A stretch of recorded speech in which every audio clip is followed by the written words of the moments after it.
안녕하세요. 바이블 캐스터입니다. 에베소서 1장 3절부터 들어가겠습니다. 이 3절부터 14절까지는요, 원어 본문에는 하나의 문장으로 연결되어 있어요. 그래서 약술이 어렵습니다. 요약하는 게 어렵다는 거예요. 그래서 이 부분은 함축적이고 심오한 교리들이 아주 섬세하게 연결되어 있어요.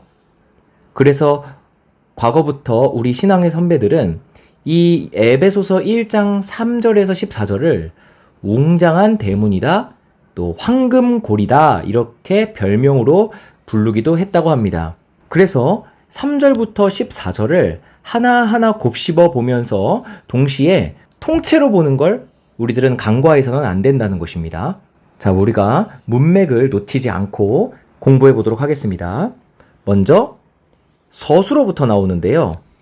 바울은 찬송하리로다 이렇게 결론부터 냈습니다. 그럼 무엇을 찬송하겠느냐? 목적어가 빠졌죠? 이 찬송의 목적어, 이것이 3절부터 14절까지라는 거예요. 자, 그럼 무엇을 찬송하려고 하는지 살펴보겠습니다. 하나님, 곧 우리 주 예수 그리스도의 아버지께서, 하나님, 성부를 얘기하는 겁니다. 성부께서 그리스도 안에서 하늘에 속한 모든 신령한 복을 우리에게 주시되, 여기서 복을 우리에게 주셨다. 자, 저는 이제부터 필수 성분들만 먼저 찾아서 읽어드려 보도록 하겠습니다. 원래 모든 국어의 문장은 단순한 필수 성분들의 구성에서 여러 가지 부속 성분들이 거기에 추가됨으로써 문장이 길어지게 되는 것이거든요. 예를 들면요, 철수는 밥을 먹었다, 이런 문장이 있다고 예를 한번 들어보겠습니다. 이것은 주어, 목적어, 서술어 이렇게 세 가지의 성분으로 이루어져 있는 단순한 하나의 문장입니다. 이 주어, 목적어, 서술어는 필수 성분이에요. 빠지면은 문장이 성립이 안 되는 성분들을 필수 성분이라고 하거든요. 그런데 이 하나의 문장이 여러 가지 수식어들이 붙으면서 길어지게 된다는 거예요. 예를 들면 아침에 밥을 안 먹은 이라는 말을 여기다 집어넣는 겁니다. 그럼 이 아침에 밥을 안 먹은 철수입니다. 결국은 철수를 얘기하는 거예요. 그래서 이 철수를 꾸며주는 이 문장이 여기가 들어가 버리는 것이요. 아침에 밥을 안 먹은 철수는 밥을 먹었다. 이렇게요. 여기에 또 겨우 점심이 되어서야 라는 말을 또 여기 목적어를 꾸며주기 위해 집어넣어 보겠습니다. 그럼 아침에 밥을 안 먹은 철수는 겨우 점심이 돼서야 밥을 먹었다. 이렇게 또 문장이 또 늘어나 버리게 되는 거예요.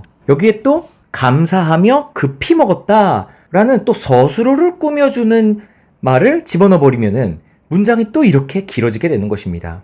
그럼 아까 필수 성분은 그냥 주어, 목적어, 서술어로만 이루어져 있는 하나의 문장에 이 보라색으로 적어놓은 이 표현들로 인하여서 문장의 수는 하나지만 길이는 무한히 길어질 수가 있게 된다는 것이죠. 여기에서요, 이 철수는 이라는 주어를 꾸며주는 요 아침을 또 꾸며줄 수도 있어요. 피곤했던 아침에 밥을 안 먹은 철수는, 이런 식으로요. 그럼 또 아침에 피곤했다라는 말이 이 하나의 문장에 정보가 또 추가가 되는 모양이 된다는 것입니다. 제가 지금 이 예를 굳이 이렇게 자세히 들은 이유는 에베소서 1장 3절부터 14절이 하나의 문장인데 마치 고리처럼 연쇄적이고 연결되어 있고 서로가 서로를 수식하고 있고 하나의 문장인데 이렇게 길게 늘려져 있는 이유를 여러분들에게 이해시켜 드리고 싶어서 이런 예시를 든 겁니다. 이 부분은 지우도록 하겠습니다. 자, 지웠고요.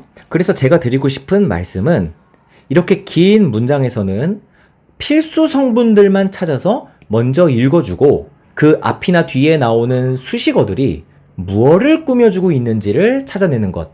그렇게 단계를 거쳐서 문장을 파헤치면요, 우리 머릿속에 좀 더 잘 정리된다. 그게 문장을 파악하는 가장 기초적인 방법이다. 이거를 설명드리고 싶은 겁니다. 3절을 다시 보면요, 찬송하겠다.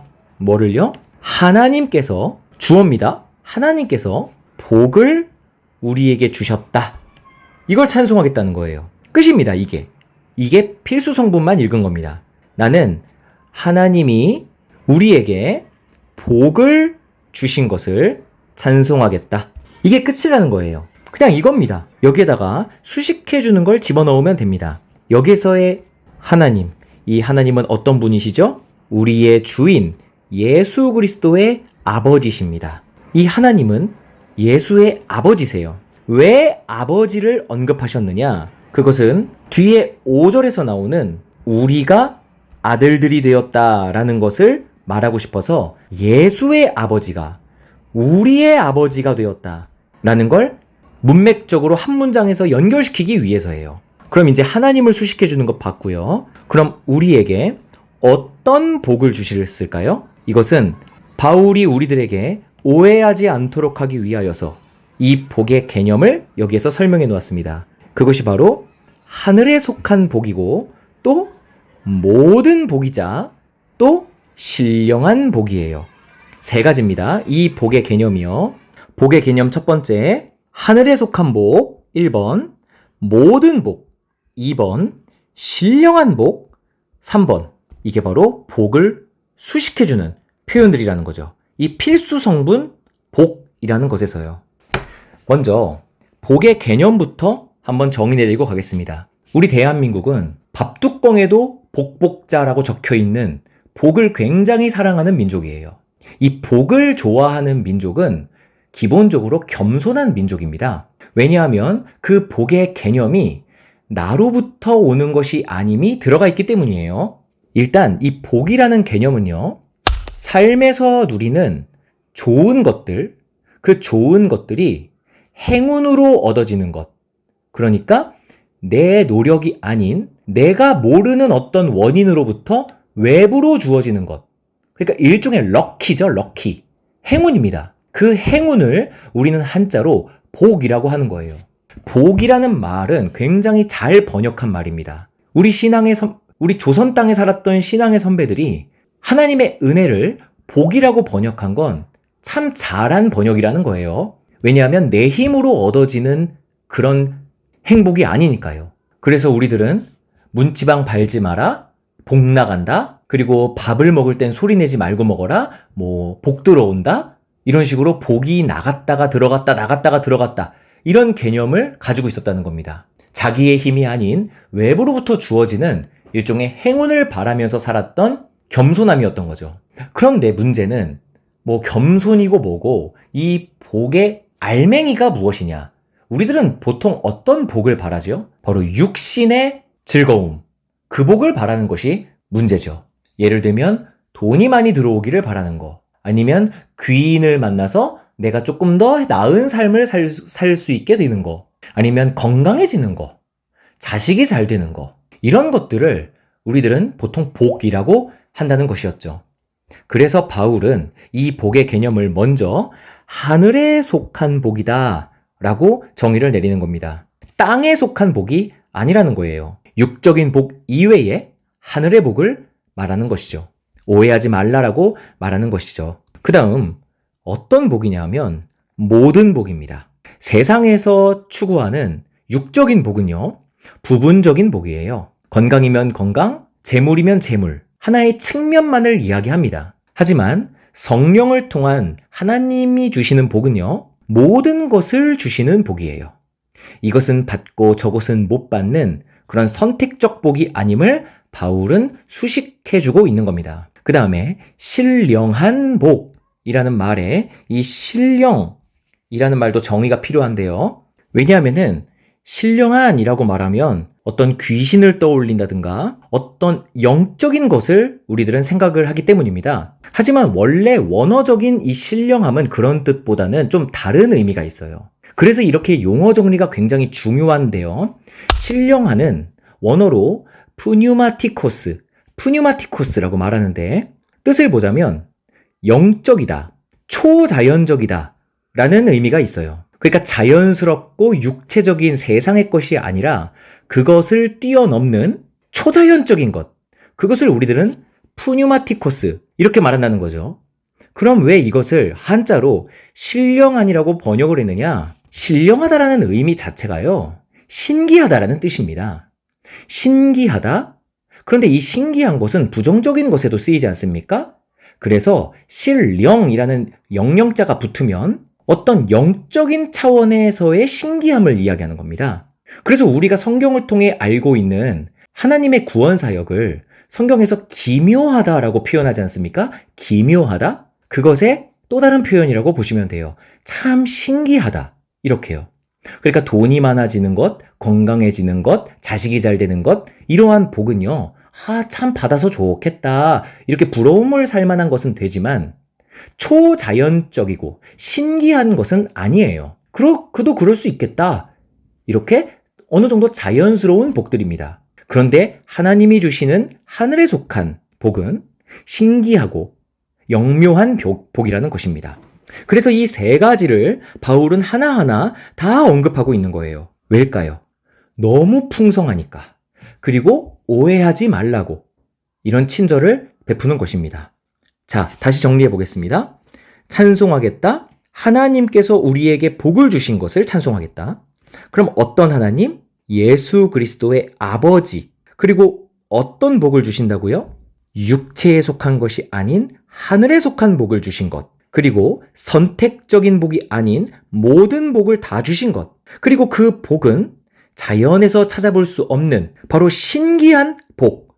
그 복을 우리에게 주셨다라는 걸.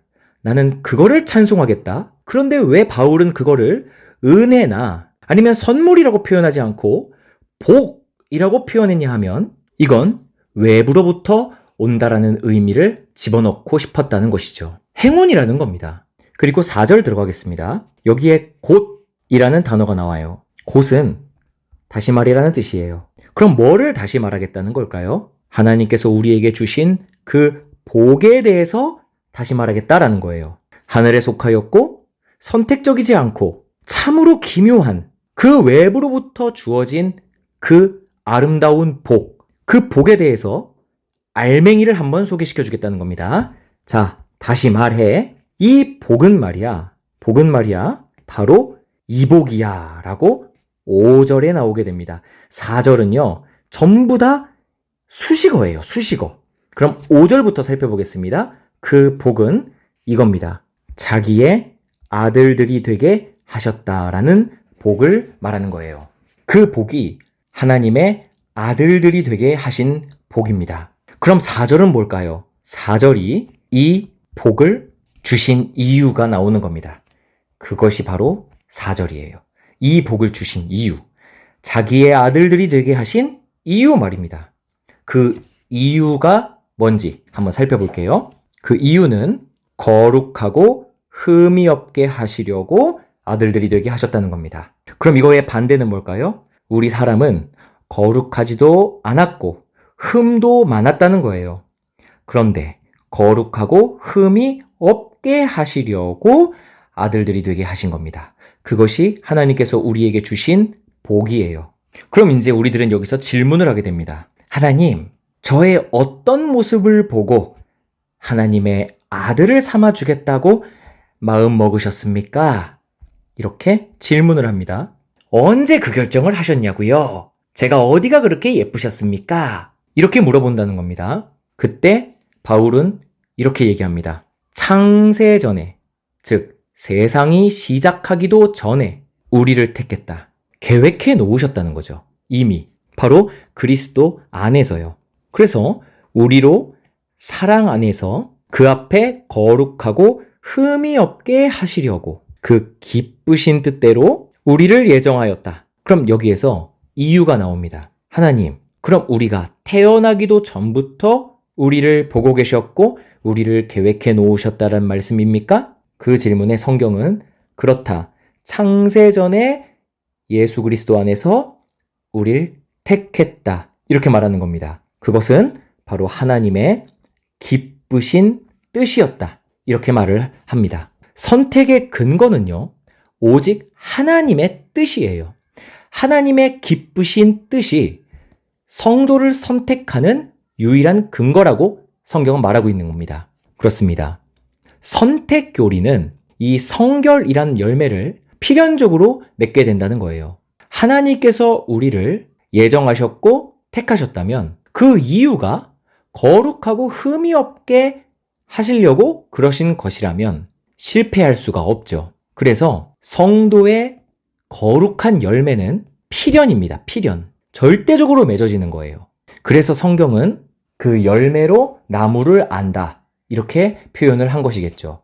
오늘은 이렇게 3, 4, 5절만 공부를 해보겠는데요. 지우고 한번 정리를 간략하게 해보겠습니다. 바울은 먼저 찬송합니다. 뭘 찬송하냐 하면은 하나님께서 우리에게 복을 주신 것을 찬송한다는 겁니다. 그럼 이 하나님은 어떤 하나님이냐 하면은 원래는 예수 그리스도의 아버지였는데 우리를 자기의 아들들이 되게 하셔서 우리의 아버지가 되어 주셨다는 겁니다. 그것이 복이라는 거예요. 그럼 이 하늘에 속하고 선택적이지 않고 기묘한 복을, 그러니까 하나님의 아들들이 되게 하는 그 복을 왜 주셨는가? 거룩하지도 않고 흠도 많은 우리를 거룩하고 흠이 없게 하시려고 자기의 아들들로 삼아주셨다는 겁니다. 이것이 3, 4, 5절에서 바울이 에베소 교인들에게 해주고 싶은 그 복의 개념이에요. 다음 시간엔 6절부터 이어나가도록 하겠습니다.